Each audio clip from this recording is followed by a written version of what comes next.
Hello everyone. In this video we're going to look at the solution to this problem.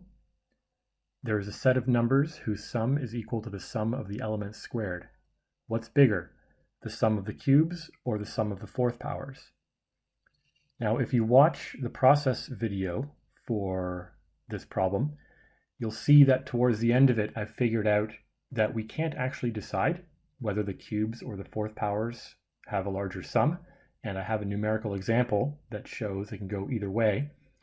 But if we restrict the numbers to being non-negative, then we can come to a conclusion. So we're going to include that extra assumption here as we go through the solution. So we're going to assume that the set of numbers we have are going to be denoted by xi, where I goes from 1 to n. And we're given that the sum of these numbers is equal to the sum of the squares of these numbers. And we're going to assume that each xi is non-negative. The first thing I'm going to do is rearrange this equation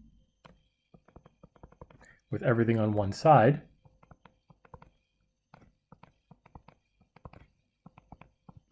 And write it like this.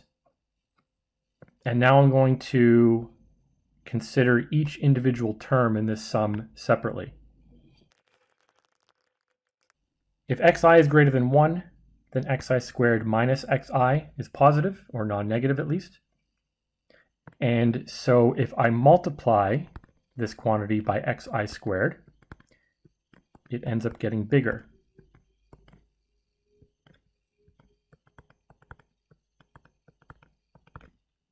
Okay, this is because I have a positive number multiplied by something bigger than 1, and so the result has to be bigger than the original number.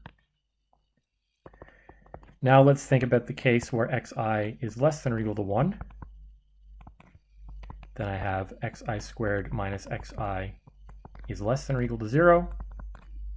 And if I do something similar, multiply by xi squared, I again get something which is greater than or equal to the original number. And why is this the case?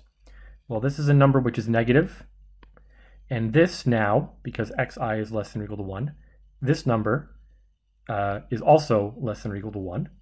So I've taken a negative number and multiplied it by something less than 1, which means it moves closer to the origin. But because it's negative, if we move it closer to the origin, it in fact is greater than or equal to the original number. So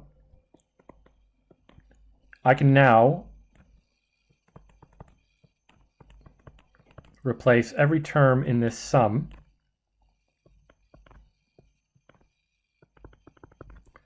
with a corresponding term of this form. Each individual term in this sum has been made bigger by multiplying it by xi squared, and so the sum of all of these terms becomes bigger. And we know that the original expression here is equal to 0. This is what's given in the question. And so if I look at this, I know that this is greater than or equal to 0. But what does that say?